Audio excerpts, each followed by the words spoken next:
আলমের গ্রেফতারের প্রক্রিয়া সঠিক হয়নি বলে মন্তব্য করেছেন তিনি। রোববার সচিবালয়ে এক সংবাদ সম্মেলনে সমসাময়িক বিষয় নিয়ে কথা বলার সময় এই মন্তব্য করেন আইন উপদেষ্টা।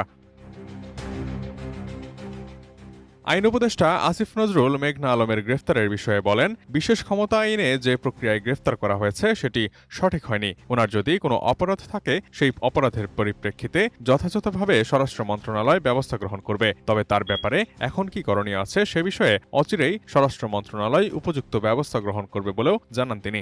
বিশ্বমানের থার্মিক্স রড, সালাম স্টিল থার্মিক্স, দেশের একমাত্র থার্মিক্স রড।